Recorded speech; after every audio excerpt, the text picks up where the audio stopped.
Olá, estamos começando o nosso ponto de vista, sempre ao vivo aqui pela Santa Cecília TV, neste horário da 1h30 da tarde, uma tradição no debate político e no aprofundamento da discussão de temas importantes aqui para a região metropolitana, para a cidade, enfim, né? Meio ambiente, saúde, educação, transporte público, segurança pública, habitação, né?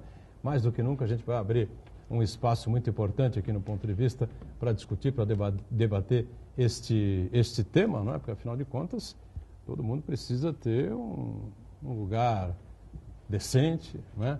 E um local saudável, né? Para poder sair de casa, trabalhar, enfim, e voltar à noite, morar num ambiente que seja minimamente agradável, né? E a gente tem ainda um déficit bastante significativo em toda a região metropolitana, em Santos também, mas já não é tão significativo assim. E vamos discutir e aprofundar bastante esse tema aqui no ponto de vista, né? E claro, o espaço sempre aberto para as discussões, para os debates dos temas de interesse nacional também, que vão se multiplicando, né? Nessa bate-boca ontem da líder do governo no Congresso, deputada Joyce Hasselmann, com o senador Major Olímpio, foi qualquer coisa de inacreditável, né? Podia ser ali, você há 2, 3 anos atrás, 4 anos atrás, enfim, você diria, bom, um é tucano, o outro é petista, né? A outra é petista e o outro é tucano. Nada, né?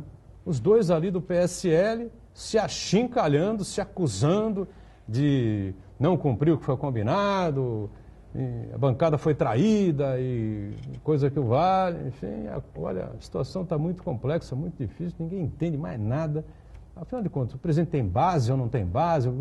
O partido, afinal de contas, segue a linha do governo, não segue a linha do governo? Enfim, é uma coisa incompreensível o que acontece com o partido do presidente da República. Lembrando que temos sempre uma reprise aqui na Santa Cecília TV, do ponto de vista às 20 horas, para você poder acompanhar também.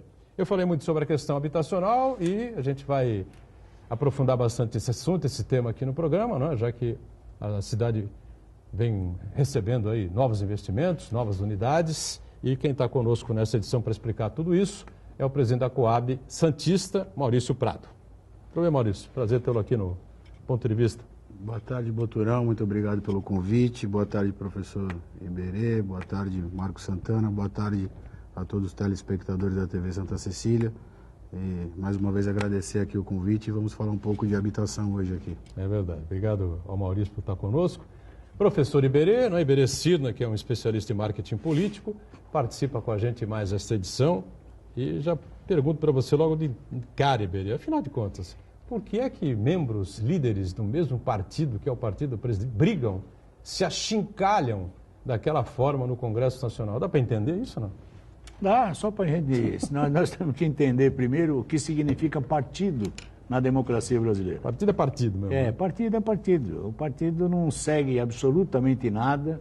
São siglas que se juntam com interesse que não se sabe o qual, mas recebe um pouquinho de dinheiro, pega...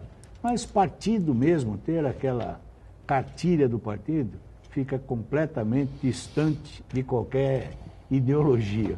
Por isso nós vamos ver briga, como já vimos em outros partidos, né? Vimos aí em todos os partidos, porque os interesses pessoais, os interesses de poderio, quem manda mais, quem manda menos, começa a vir à tona e aí o partido fica para a segunda instância.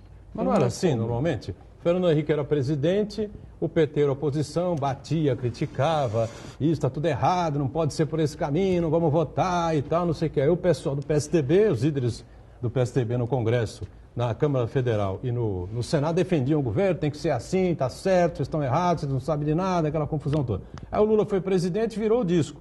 Aí os petistas defendiam, então a bancada do PT no Senado e na Câmara, e os tucanos atacavam, batiam, não vamos votar nada disso, está tudo errado, não é por aí, o Lula é ruim e tal, não, o PT defende o Lula é bom, o governo está certo, caminhando. Na Dilma, a mesma coisa e tal. No Temer, a coisa ficou mais calma, depois ficou uma confusão danada, virou tudo de uma vez também. Agora são os líderes do próprio partido do presidente que se atacam. É que você também está comparando aí, está comparando coisas distintas. Você está falando de um partido como o PSDB, o PT, tem uma certa história, tem um certo lastro. O PSL foi formado para essa eleição.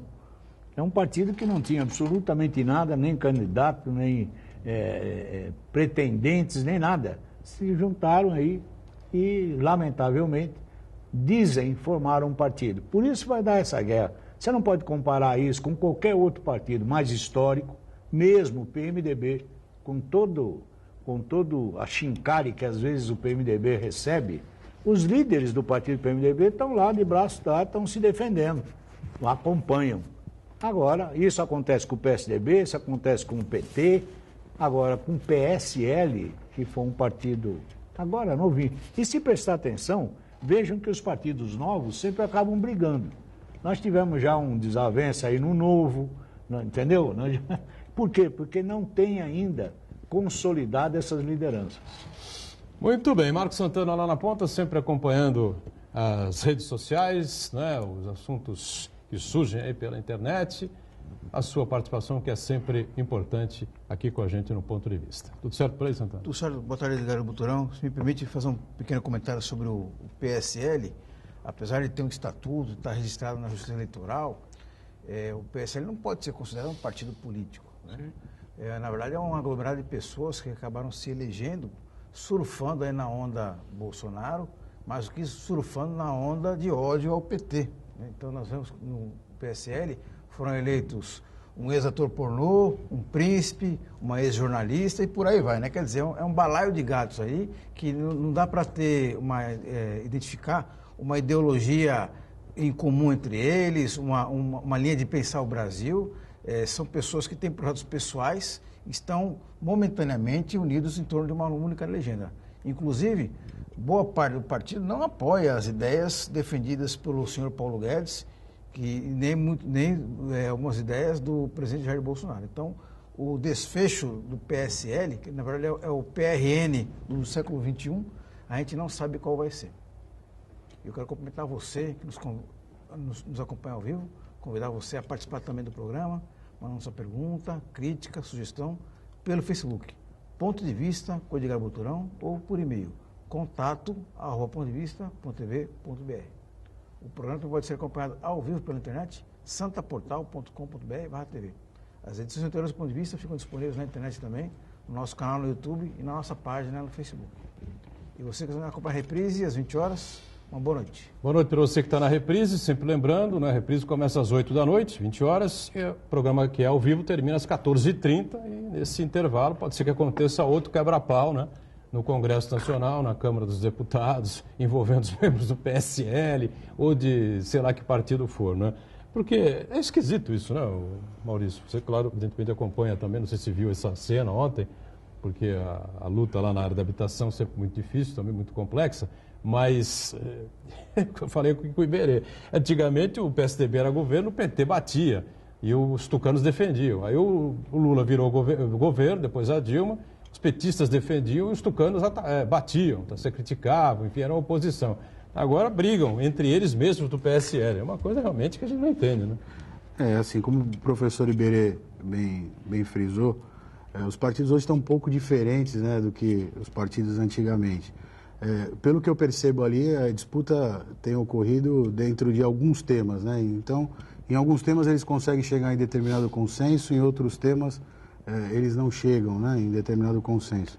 Então, na verdade, mais do que a sigla partidária, o que parece que se discutido bastante são as questões pontuais de tema a tema. E aí por isso que surgem essas desavenças. Mas a gente aí tem torcido bastante e acredita que diante mesmo desse cenário dessas discussões, as coisas vão tomar o rumo que a gente precisa aí para o desenvolvimento do país e a retomada da economia como todos nós esperamos, né? Muito bem, é o que esperamos sem dúvida nenhuma, né, que esse pessoal todo chegue num acordo para todo mundo remar num único caminho. Claro que você não vai querer que os partidos de oposição mais à esquerda fechem aí com o governo do Bolsonaro, evidentemente, né, mas que a coisa tome um rumo, pelo menos os aliados, sejam entre aspas ou sem as aspas, né, possam colaborar com o bom andamento do governo e que o governo também faça por onde, evidentemente, né? Bom, antes da gente entrar especificamente nesse tema que é importante aqui para a cidade, para a região, enfim, né, que é a área da habitação, hoje está estampado aí na manchete do Jornal da Tribuna, acho que foi na segunda-feira, né? Hoje já é quinta, terça-feira, o governador João Dória enviou à Assembleia Legislativa um projeto de lei para extinguir, né, a Dersa. A Dersa, que é uma empresa que atua diretamente aqui na nossa região metropolitana, né, Maurício Iberê, e que é a responsável pelo tráfego de balsas, travessia de balsas, né, entre Santos e Guarujá, e de barcas entre Santos e Vicente de Carvalho. As duas travessias são extremamente necessárias e importantes para quem vive, trabalha, estuda em Santos e Guarujá, e Vicente de Carvalho, enfim, até em outros municípios, né? O cara mora em São Vicente, às vezes tem negócios, ou trabalha em Guarujá, ou em Vicente de Carvalho, essa coisa toda, né? E o serviço, como todo mundo sabe, a reclamação é muito grande, 1 hora, 1 hora e meia, 2 horas às vezes, para você atravessar de balsa, e problemas também desse tipo acontecem do outro lado, na travessia de barcas. A Dersa acabou envolvida, né, em vários escândalos aí de corrupção, inclusive envolvendo o Rodoanel, o trecho Rodoanel Norte, enfim, né? E tivemos o ex-presidente preso lá nesse Casagrande, que agora está em liberdade, respondendo em liberdade, se eu não estou enganado, né? E temos o Paulo Vieira, famoso Paulo Preto, né? Que a grande mídia, as grandes reportagens, enfim, ligam o Paulo Preto diretamente ao agora senador e ex-governador José Serra, também preso, né? Envolvido também, que foi diretor da Dersa durante muitos anos, envolvido também em desvios e em corrupção. Não sei o que é que diz exatamente esse projeto aí, porque para extinguir a Dersa é preciso que haja uma explicação aqui para todos nós aqui da região. O que é que vai acontecer, né? Se a Dersa não existirá mais, o governo do Estado é que vai coordenar, vai gerenciar as travessias de balsa e de barcas. Enfim, vamos ficar no aguardo. Primeiro, o Dória tem que passar esse projeto, aprovar esse projeto na Assembleia. Ele não tem a mesma bancada de situação, né, de base que tinha Geraldo Alckmin. Hoje o PSL tem muitos deputados estaduais, né, embalados pela votação da Janaína Pascoal, né, e o PSL é um partido independente, né, pelo menos até onde a gente ouve falar, né, então vai ter que negociar direitinho ali para aprovar esse projeto. Espero que seja para melhor, né, se a Dersa realmente não funciona mais, que ela seja extinta, os corruptos que sejam punidos, né, presos, que devolvam o dinheiro que, em tese, podem ter roubado. Mas a gente quer saber aqui o que vai acontecer, né? A travessia de barcas Santos-Vicente de Carvalho e a travessia de balsa Santos-Guarujá, na Avenida Ademar de Barros, lá de Guarujá, precisam melhorar. Não é possível que as pessoas continuem esperando 1 hora e 15, 1 hora e 20, 2 horas, enfim, para fazer essas travessias, né? Você foi diretor da AGEM, né, durante um período, e essa reclamação era constante já, né, Iberê? Só que agora o tempo de travessia piorou. O problema maior que eu sinto nunca foi um serviço de excelência. Vamos aí, não é de agora, nunca há foi, muitos anos a gente vem arrastando esse tipo de problema. O governador João Dória está dizendo aí, vamos mudar a Dersa, vamos extinguir a Dersa. Eu entendo que ele está jogando o tema para que venha a discussão, para que todo mundo comece a dar palpite, mas no fundo, nós temos que saber assim, vai ser privatizado, o Estado vai assumir, vai ter com uma outra nomenclatura qualquer, juntando cacos para poder gerenciar isto. Quer dizer, fica uma discussão e nós estamos empurrando isso. A solução efetiva, né, é quando você detalhar o que vai acontecer. Existe assim, sempre nesse início de governo, quase todos lançam algumas propostas absurdas na nossa cabeça para ser discutida. Enquanto isso, nós vamos ganhando tempo e continuam na fila, e continuam 1 hora e meia. Aí você tem na contramão, eu disse isso aqui num programa, nós estamos pleiteando aí que a economia brasileira melhore, cresça, desenvolva. E aí, se desenvolver, nós vamos aumentar o fluxo de navios ao porto. Aí como é que faz? Se com a economia do jeito que está, onde você tem uma relação direta da quantidade de navios, né, vai aumentar, possivelmente, se não tiver uma solução, se não tiver uma ligação seca, urgente, se não tiver esta definição, nós vamos parar a cidade de Guarujá e a cidade de Santos. Se hoje, morninho, como está, se olhar na barra, aí dá para passar até tranquilo, com a economia bombando, vai ser uma via expressa, né? Só de navios. E nós vamos ficar do lado de cá olhando e esperando 2, 3 horas. A gente já teve a oportunidade de trazer aqui o Sérgio Williams, historiador, enfim, jornalista, falando sobre os projetos e as propostas do Prestes Maia, né? Há 70 anos, 80 anos quase, né? O Prestes Maia fazia 3 ligações, né? Guarujá não era nem município, era a Nova Santos, né? Qual ele chamava, né? Por causa da extensão do porto. Então isso aí é antigo, claro que o Dória não tem nada a ver com esse problema todo. Agora tem a ver porque é governador, né? Então, claro que tem que tentar minimizar isso de alguma forma. Agora, a ligação seca devia ter sido feita há 40, 50, 60 anos, pelo menos uma, né? Ligação seca, né? Oswaldo Justo batia muito nisso, né? Não, nós chegamos a fazer, inclusive no Oswaldo Justo, uma maquete que ficou exposta ao Salão Nobre lá, que era o túnel, né? Eu acompanhei duas histórias e tive com o José Serra inaugurando a Ponte Estaiada, na época que eu estava na AGEM, né? A maquete, né? Então, assim, isto tem o bolo de noiva do Caldeira, tem um monte. O que é importante, não saímos disso. Continuamos na fila do lado de cá, vendendo aguinha, fura fila, aquela mesma história que nós já sabemos. Demora 3 horas, está tudo bem. Então, lançou-se o tema, ele pegou o quê? Ele pegou a Dersa agora. Então, lançou-se o tema em cima da Dersa. Agora vamos começar a discutir e vamos ver qual é a solução que vem por aí. É isso que precisa, né, Maurício? Oferecer alguma solução, explicar o que vai acontecer. Sem dúvida. E aí a gente aqui, claro, vai apoiar e vai ficar esperando, né, como vai ser gerenciado aí esse sistema de balsa, que é absolutamente ultrapassado, né? Não atende mais às necessidades de Santos, nem de Guarujá, nem de Santos e Vicente Carvalho. E extinguir a Dersa, não extinguir a Dersa, se o governador acha que não dá mais para manter a Dersa, não tem mais a utilidade, ele que extinga mesmo, vai ficar lá mantendo uma empresa aberta só para ter prejuízo. Isso realmente não tem sentido. Agora temos que saber o que vem por aí, né? Não, com toda certeza. O que a gente espera é que, com o fechamento da Dersa ou não, é que o serviço melhore, né? Que nós tenhamos uma qualidade de serviço de travessia, principalmente aí, com uma qualidade melhor. Se a qualidade vai vir com o fechamento da empresa, então que seja feito, né? O que a gente realmente aqui da Baixada espera é que tenha essa melhora e que, se o caminho for esse, nós vamos aguardar e seremos as testemunhas oculares, e nós que estamos aqui é que vivenciamos o dia a dia dessa travessia, principalmente Santos-Guarujá. É verdade. Bom, em relação à habitação, né, nós estamos acompanhando aí recentemente a entrega aí de várias unidades habitacionais, enfim, o atual governo já ultrapassou 1.000 unidades entregues, né? Realmente é um fato a gente elogiar, né? Sem dúvida nenhuma. Boturão e telespectadores, né?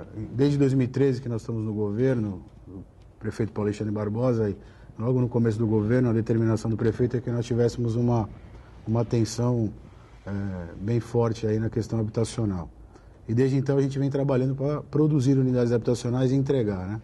Então nós chegamos a um número de quase 1.200 unidades habitacionais já entregues, né? Entregamos o Conjunto Caneleira 4 com 680 apartamentos, né? Foi uma vitória aí, famílias oriundas de área de risco, de palafitas, então já foi uma grande vitória. Tivemos a entrega aqui do conjunto da Vila Santa Casa, denominado Santos Tena, uma parceria com o governo do estado. Esse é um projeto que a gente tem um carinho muito, muito especial, não que os outros nós não tenhamos, mas nesse nós temos porque foi um projeto pioneiro, né? Nós conseguimos aí, nessa parceria com o governo do estado, conceber um conjunto habitacional com 20 pavimentos, com 2 elevadores, com garagem subsolo, com área de lazer, ou seja, nós fizemos todo um projeto que conseguisse contemplar todas as famílias que estavam ocupando aquela área em frente ao conjunto, né? Há mais de 40 anos que esse problema se arrastava na cidade, e ali era uma questão de honra da gente conseguir resolver. Então nós apresentamos esse projeto ao governo do estado. O governo do estado, à época, nos apoiou. Então nós fizemos essa parceria, entramos com o terreno, com os projetos e tal. O trabalho social todo também foi feito e é feito pela Coab, pelo município. E nós conseguimos então colocar o empreendimento de pé. e entregamos o conjunto, né? Hoje as famílias moram de forma harmoniosa nesse conjunto, muitas pessoas tinham algumas dúvidas quanto à concepção do conjunto, de ser verticalizado, muitos andares, e como é que seria isso e tal. E nós tínhamos a certeza... condomínio, e nós tínhamos a certeza que daria certo, né? Mas tudo que é inovador, tudo que é inovador e pioneiro acaba gerando uma certa desconfiança e dúvida, e a gente acabou tendo êxito nesse projeto. E hoje nós temos todas as famílias reassentadas, morando dentro desse conjunto, então é um conjunto que a gente tem aí um carinho especial. Também entregamos... Sempre que se fala nesse tipo de habitação, né, vem essa coisa que eu acabei de falar, né? A pessoa uma renda, uma baixa renda, essa coisa toda, né, dificuldade financeira, enfim, vai morar num edifício assim, tem o condomínio a ser pago, essa coisa toda, o IPTU e tal. Nesse aspecto, as coisas se encaixaram direitinho? Na verdade, assim, inicial, não? Na verdade, o que os mutuários pagam, esses mutuários são mutuários da CDHU, né? Porque o governo do estado acabou licitando e construindo aquele conjunto nessa parceria que eu falei que nós fizemos com o governo do estado e com a CDHU. Mas ali os mutuários pagam em torno depende muito da renda da família e também da idade da composição familiar, né? Mas, em geral, pagam 15% da sua renda familiar bruta. Então, se a gente pegar uma família que tem uma renda de R$1.000, vai pagar R$150 de parcela do apartamento, né? O condomínio ele pode ser gerido pelos próprios moradores, né? As áreas comuns do prédio. Mas hoje também existem administradoras de condomínio já especializadas em trabalhar com conjuntos habitacionais de interesse social. Então, que tem um custo muito mais barato, né? Então, a hora que você faz todo esse arranjo financeiro, as famílias viram que existia a possibilidade, sim, delas ocuparem e morarem de forma digna num conjunto habitacional desse porte, né? Inclusive, no trabalho de preocupação que o social da Coab faz, a gente também passa noções de economia, né? De como viver nesse condomínio, como custear as suas novas despesas, né? Para que eles possam ter exatamente essa visão e consigam honrar com seus compromissos. E a gente está conseguindo ter êxito nesse empreendimento aí. Muito bom. Vamos fazer um rápido intervalo. A gente volta já para continuar, né, mais aprofundadamente falando sobre essa questão da habitação, que é sempre importante para a cidade, para toda a região. Já. Sequência do ponto de vista. A gente com prazer recebendo aqui o presidente da Coab Santista, Maurício Prado. Berê mais uma vez participando aqui conosco e o Marcos Santana lá na ponta, atento aí às informações, os questionamentos, ao que se passa pelas redes sociais e uma participação mais uma vez do Uriel e o assunto voltado para a habitação, sem dúvida nenhuma, é o aço ou Santana? Exatamente. Primeiro, agradecer a participação do Uriel Vilas Boas. Sempre.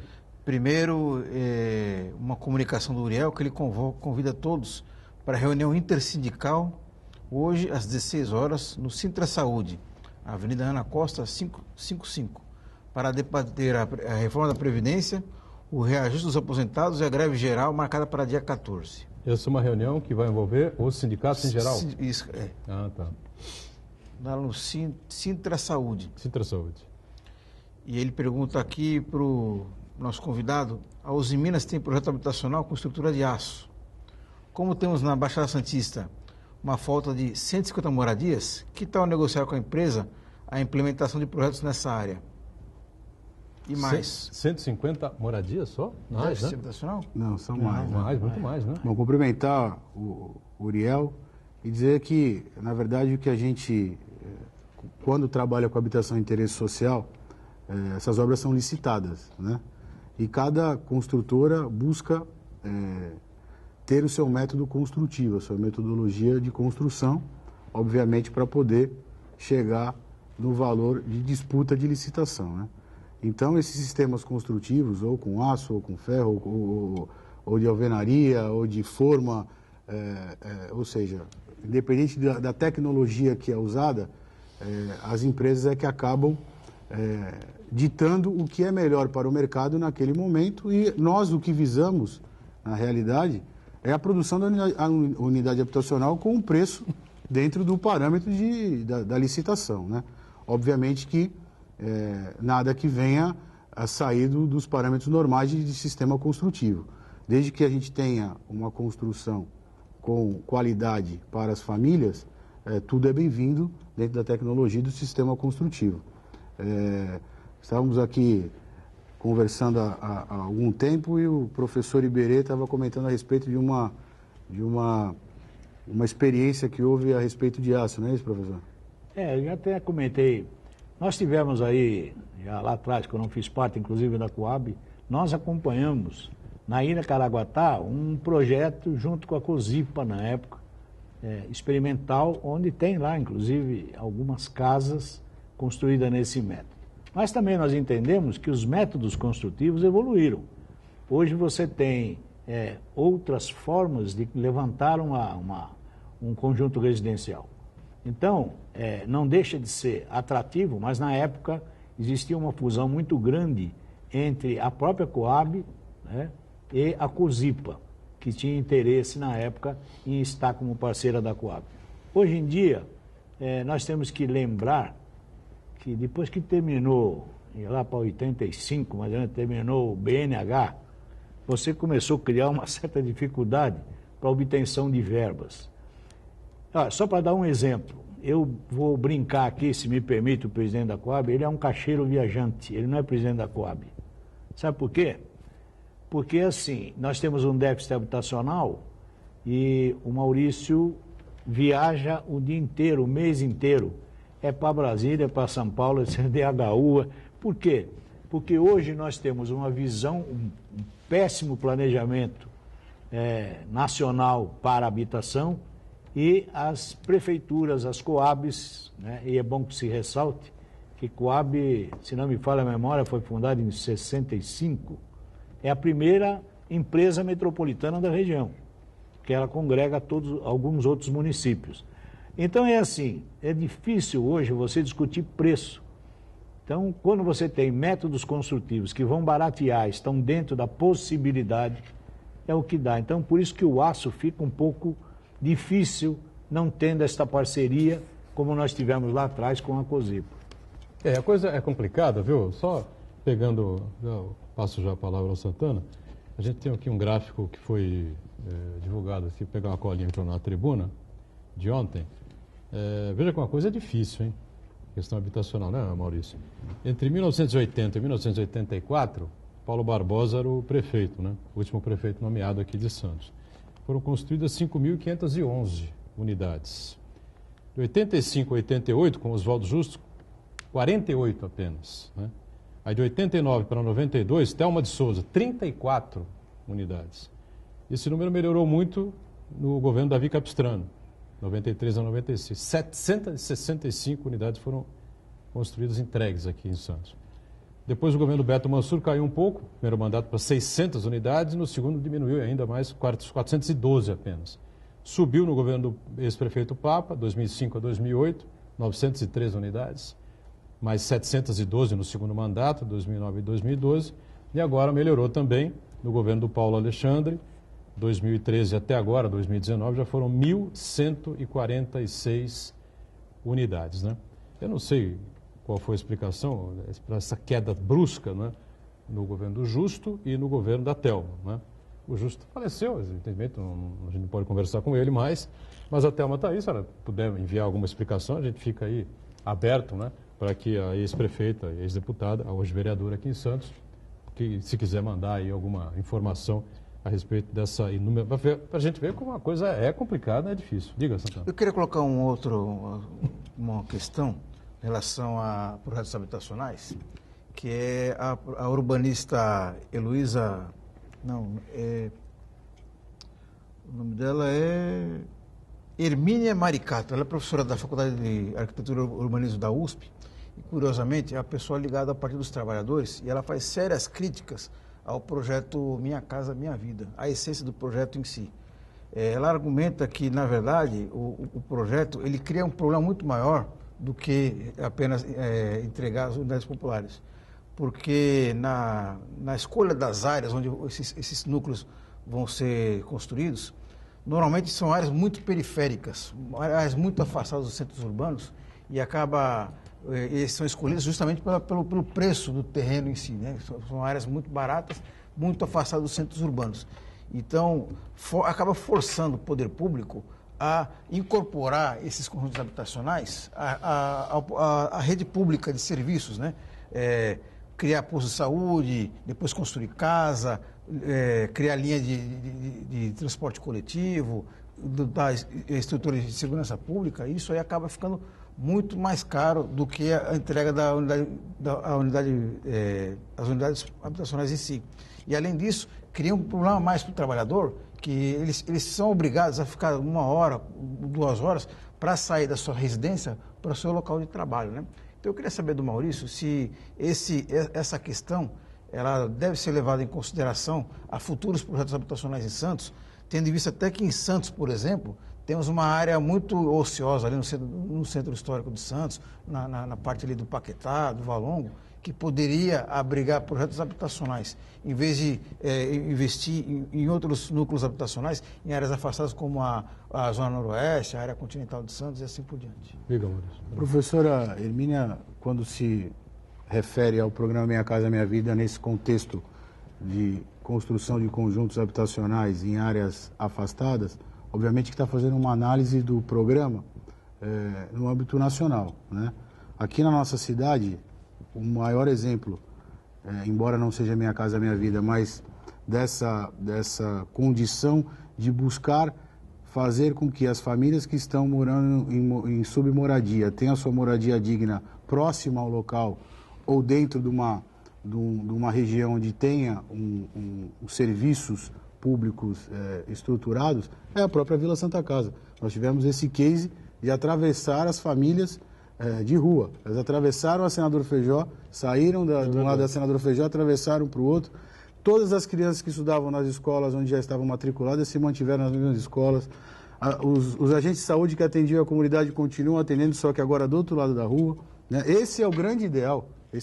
Mas nem sempre nós temos a oportunidade de ter área tão próxima, né? Então, acaba ocorrendo algumas vezes essa situação de deslocar um pouco mais para distante do local de origem. Mas outro exemplo, o Caneleira 4, 680 moradias. Essas moradias foram construídas na Caneleira, no bairro da Caneleira, na própria Zona Noroeste.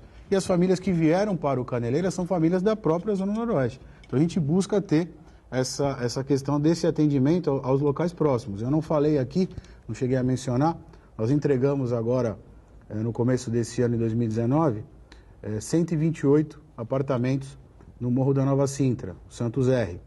Todas as famílias que foram para essas unidades são famílias oriundas dos morros de Santos, de áreas de risco dos morros de Santos, né? Nós nunca tínhamos, na história da cidade, nunca tinha sido destinada nenhuma unidade habitacional nos morros para famílias que moravam em área de risco dos morros. E nós tomamos, então, esse cuidado. Tivemos as 128 unidades entregues. As famílias que estão hoje morando nessas 128 unidades foram famílias selecionadas, escolhidas pela Defesa Civil do município, que avaliou o risco das moradias onde essas famílias se encontravam e estão morando. E faltam ainda 198 unidades desse conjunto do Santos R. Inclusive foi matéria aí nos últimos dias, nas últimas semanas, que as 198 unidades que faltavam construir, que também é obra da CDHU, que estavam paralisadas essas obras, né?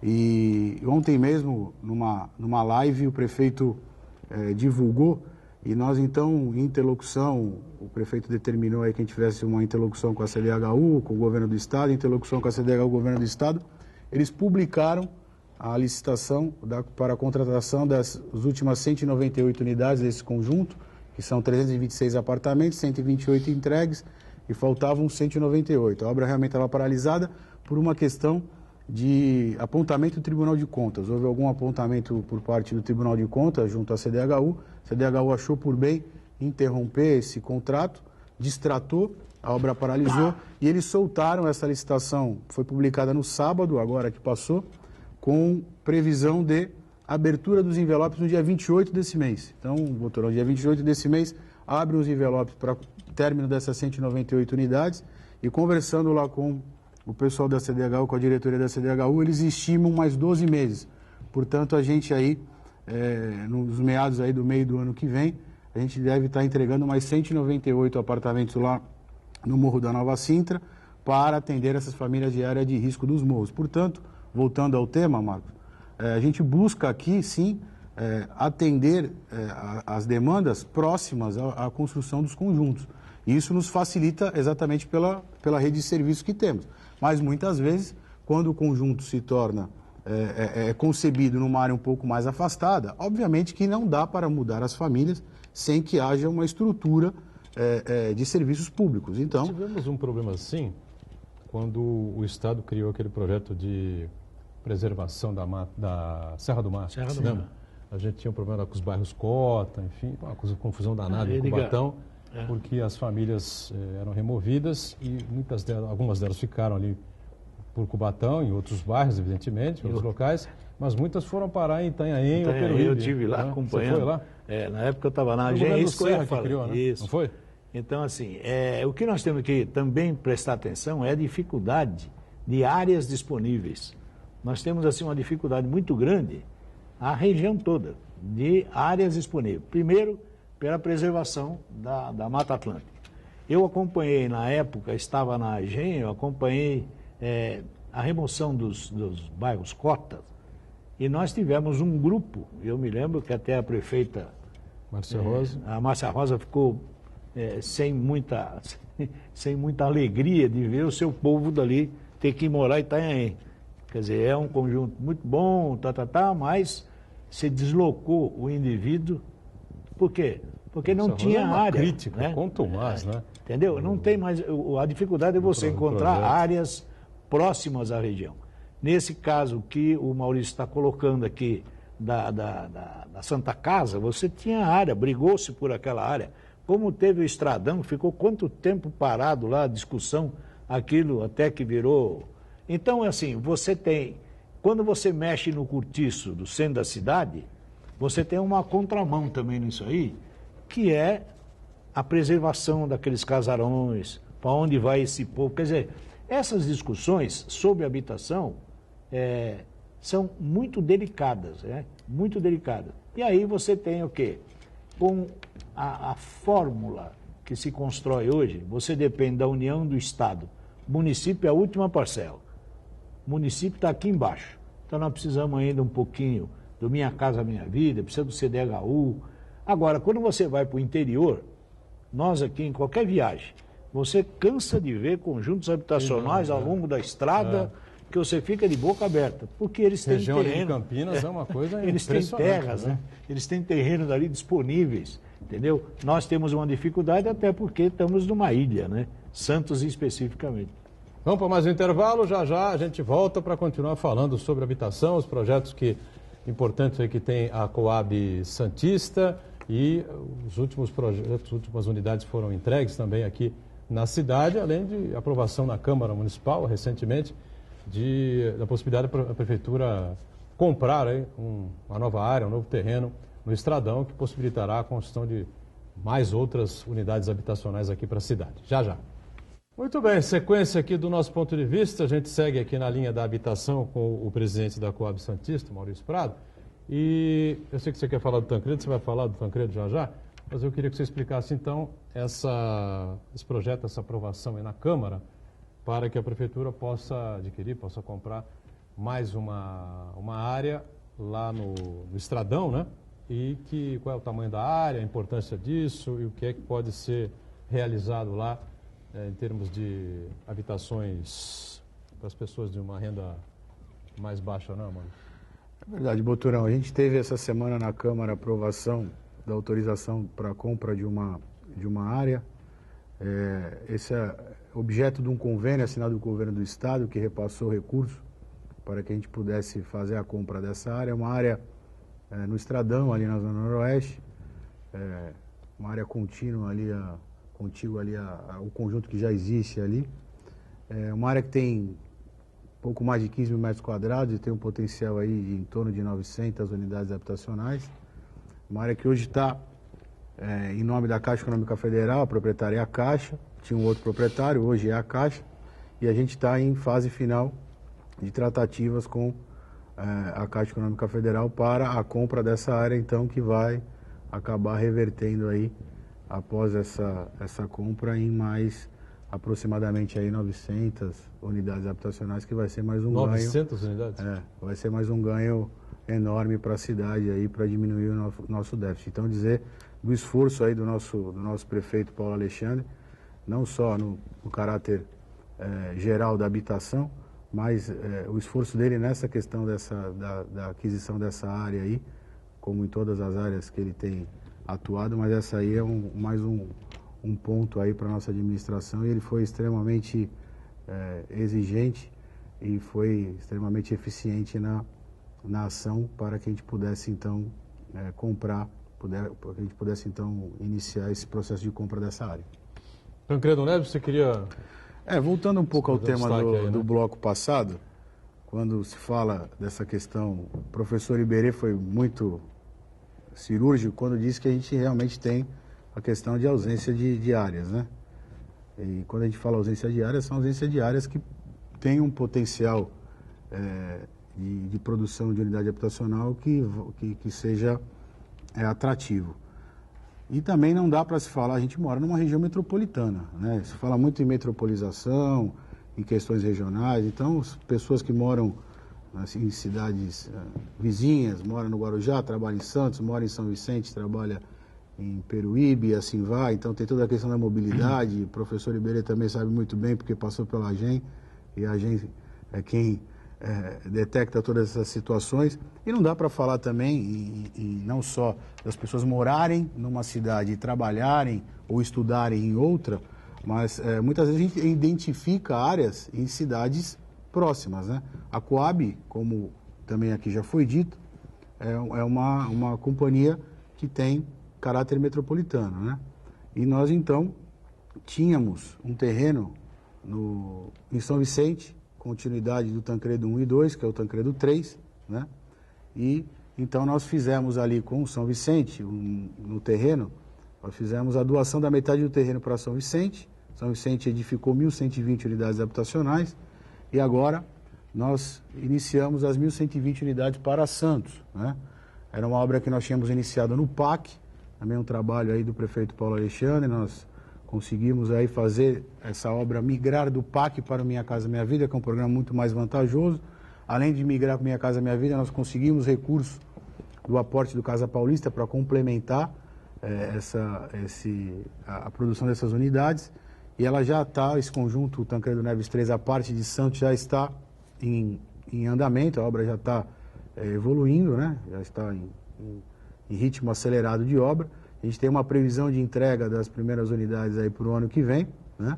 E é uma área que está em São Vicente que nós vamos, então, colocar algumas famílias de Santos, como já algumas famílias de São Vicente também foram para aquela área, quando metade dessa área foi destinada e doada para o município de São Vicente.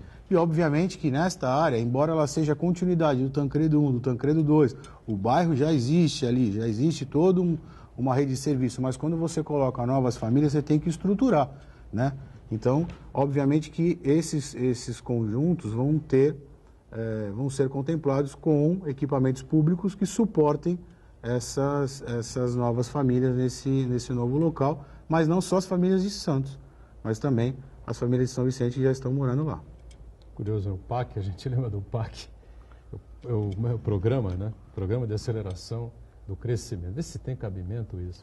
Programa de Aceleração do Crescimento. E a Dilma era a mãe do PAC. Né? Só para lembrar. Diga, Santana. Deu no que deu, né? Acelerou demais, né? Maurício, o déficit habitacional, não só da Baixada, mas do Brasil como um todo, e também em Santos, é um problema muito sério, né? E a gente tem que se preocupar também para que o problema ele não aumente de tamanho, né? Então nós temos ali, por exemplo, na Zona Noroeste, na área do dique da Vila Gilda, um aglomerado de pessoas muito grande, e o problema ali é que a tendência é aumentar o número de ocupações irregulares, né? É um problema muito sério, que é muito difícil o poder público conter isso daí, porque tem ali a interferência do crime organizado ali, que tem uma influência muito grande junto àquela comunidade, impede até mesmo que a polícia se aproxime ali, quanto mais outros órgãos públicos ali, outros serviços públicos, né? Então eu queria saber o que é possível fazer para conseguir o congelamento dessas áreas para evitar novas invasões? Bom, bem lembrado aí. No ano de 2013, o prefeito Paulo Alexandre criou um grupo técnico de trabalho aí, que é o grupo de ocupações e congelamento de ocupações irregulares, né? Esse grupo hoje é coordenado pela Secretaria de Segurança do município, pelo Coronel Delbel. É um grupo que trabalha com as subprefeituras, com outras secretarias afins, né? E como é que é feito isso? Quando a gente faz a remoção, o reassentamento de famílias de área de risco, principalmente, e não estou falando só, você mencionou aqui o DIC da Vila Gilda, mas, por exemplo, posso exemplificar também a questão dos morros, né? 128 famílias que estavam em área de risco dos morros, nós reassentamos no conjunto habitacional que eu mencionei lá, 128 unidades no Santos R. Então, essas áreas passam a ser fiscalizadas pelo município, né? Então, as subprefeituras passam a monitorar essas áreas. Quando existe algum tipo de interferência nessas áreas, é comunicado a esse grupo, né? Esse grupo, obviamente, que se mobiliza para fazer ações que evitem novas construções nesses locais, né? Depois de construído e com família dentro, fica muito mais difícil de você tirar. Então, você tem que agir de forma preventiva. É óbvio que existem dificuldades, né? O braço para chegar da área continental. A gente fiscaliza lá, o GTT, o grupo lá, coordenado pelo Delbel, fiscaliza a área continental. Existem incidências de tentativas de invasão de área, de APP e tal, então vai lá, atua na área continental. Aí surge situação nos morros, vai lá e atua nas áreas dos morros. Surge situação na Zona Noroeste, nos mangues, atua na Zona Noroeste. Ou seja, nós temos esse trabalho sim, a gente tem esse grupo tem agido bastante, aí tem bastante ações sendo feitas e essa é um dos grandes desafios. A gente tem que produzir unidade habitacional, colocar essas famílias em moradias dignas, né? E evitar que novas famílias ocupem aqueles lugares onde essas famílias já ocuparam anteriormente. Senão a gente fica naquela situação de ficar enxugando o gelo. Produz, retira, reassenta, entrega e se não preservar, não cuidar, a gente acaba perdendo todo um trabalho que foi feito. Então a gente vem desde 2013 aí com uma ação forte de fiscalização e principalmente de ação preventiva. Começou a ter movimentação, começou a ter demarcação, o grupo vai e busca efetivamente a retirada dessas demarcações e desses inícios de construções para evitar novas invasões. Mas também é uma coisa curiosa, né? Nós falamos de habitação, mas veja, o processo econômico, né, o desastre econômico do Brasil, cada vez mais, com 14 milhões de desempregados, as pessoas cada vez mais estão abandonando suas casas, seus recintos mais seguros e transferindo-se para a periferia em condições que dá. Se dá para fazer a casinha com placa de outdoor, com caixa de gelo, vamos embora. Isto é uma realidade também da estagnação econômica do Brasil. Quer dizer, você gerando cada vez mais desempregados. E o desempregado não é o vagabundo, não, é o que não tem emprego mesmo, ele tem uma família, ele tem que abrigar a sua família. E aí você vai fazer com que os projetos habitacionais corram atrás, mas sempre com uma desvantagem muito grande, porque cada vez mais a economia não evoluindo, você não dá dignidade para ele ter sua residência, não está precisando de casa de governo nenhuma. Ele precisa ter, primeiro, uma estabilidade econômica para poder criar sua família. Nós temos aqui Santos T, Santos R... Santos R no Morro, Santos, né? T é a Vila Santa Casa. T é a Vila Santa Casa. Certo. E o O? O O foi esse que nós entregamos agora. Tivemos a grande alegria de entregar as últimas 165 unidades, né? Um conjunto com 205 unidades habitacionais, 205 apartamentos, também uma parceria com o governo do estado, a CDHU. Foram construídas 205 unidades habitacionais, 40 famílias já haviam mudado no ano de 2018 e restavam 165 unidades ficarem prontas para que a gente pudesse, então, iniciar as mudanças dessas famílias. Nós entregamos agora essas 165 unidades, 81 famílias já passam a mudar a partir de amanhã e depois mais 84 mudarão.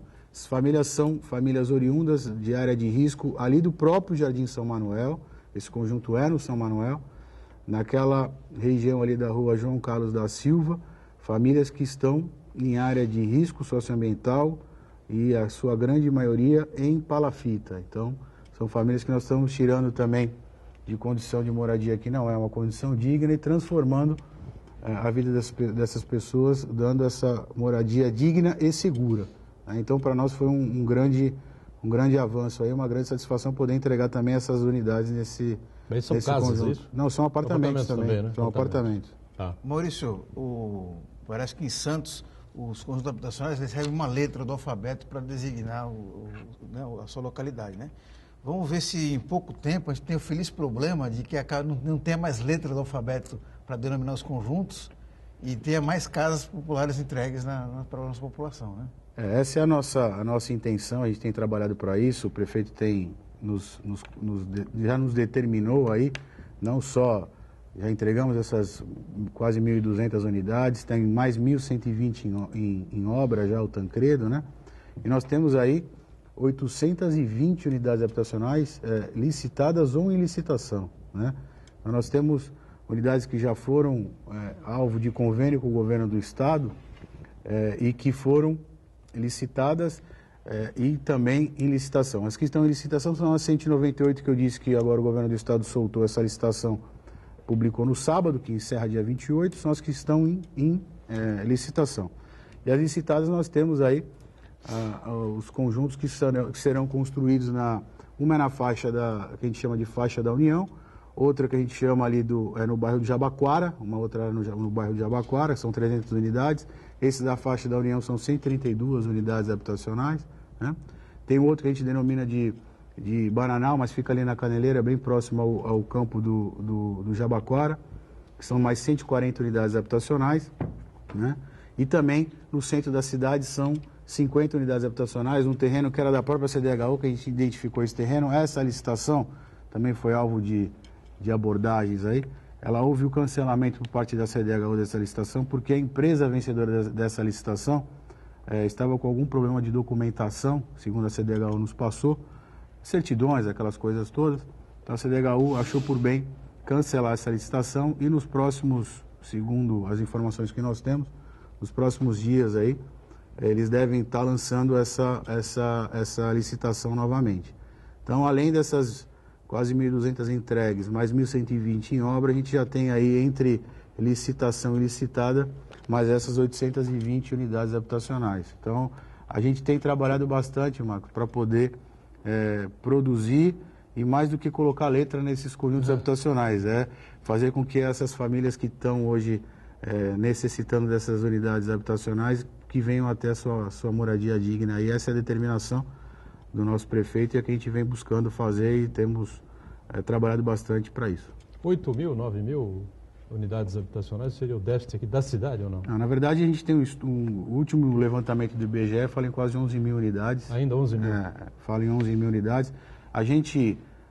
em Santos, né? Deixa isso bem claro. Há tempos atrás a gente fez um levantamento aerofotogramétrico lá na área do DIC todo, né? Então, hoje a tecnologia nos permite fazer um levantamento para saber o número de unidades que tem ali, de habitações que tem ali, sem precisar bater de porta em porta, né? Então, é feito todo um levantamento topográfico em terra, levantamento aerofotogramétrico com drone, uma tecnologia que nos permite, a gente está finalizando esse levantamento para atualizar essa área aí do DIC da Vila Gilda. Mas hoje, esse número de aproximadamente 11.000 é a estatística do IBGE. 11.000 unidades, e número de pessoas que precisam uma moradia mais digna, né, no caso? 40 mil pessoas, aproximadamente 35 mil pessoas. Fazendo uma média de 3 a 4 por família. Uma população de 420 mil habitantes, aproximadamente, né? Já no todo aí da região metropolitana, isso se multiplica, né? Sim, a gente tem no nosso plano municipal de habitação, a gente tem um planejamento aí de uma necessidade, de uma carência de 17 mil unidades habitacionais, né? Então, a gente trabalha aí com os dados, com os números e busca incansavelmente produzir o maior número de unidades habitacionais possíveis dentro da realidade que nós temos, como o professor bem disse, buscando apoio junto ao governo federal, ao governo do estado, identificando as áreas elaborando os projetos, construindo e entregando essas unidades, que é o que a gente mais Eu só queria deseja. é interessante porque acho que é a primeira vez que eu estou vendo o presidente da Coab num programa de TV. Vai viajar já para Brasília hoje, amanhã, atrás de verba? Como é que é? Tive com o prefeito semana passada lá em Brasília, essa semana a gente está aqui, mas se precisar a gente pedir lá, nós vamos lá. Isso aí. Mas o Estado é mais parceiro do que a União, ou não? Não, Que eu tenho, né? nós tivemos já parcerias com o governo federal e temos agora, continuamos com o Tancredo.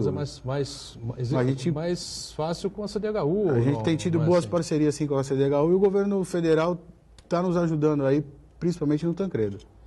Perfeito. Maurício, sucesso aí nessa sequência aí. A gente sabe que não é uma coisa fácil de se resolver, especialmente numa região, numa cidade que você tem um metro quadrado tão caro assim como é a cidade de Santos, né? Uma cidade litorânea, nossa ilha, como lembrou bem o Iberê, destacamos aqui de 1980 até 2019, né, o número de habitações construídas, sobe e desce aí, né? As administrações que se sucederam. Mas boa sorte e esperamos que as coisas continuem melhorando, tá bom? Valeu, obrigado. Obrigado, Boturão, agradeço ao convite e sempre que chamado estarei à disposição. Obrigado, a gente agradece bastante. Também o Iberê, participa normalmente aqui conosco, Santana diariamente aqui com a gente. De segunda a sexta, 1h30 da tarde, estamos ao vivo aqui com o Ponto de Vista, pela Santa Cecília TV. E a nossa reprise, você confere também as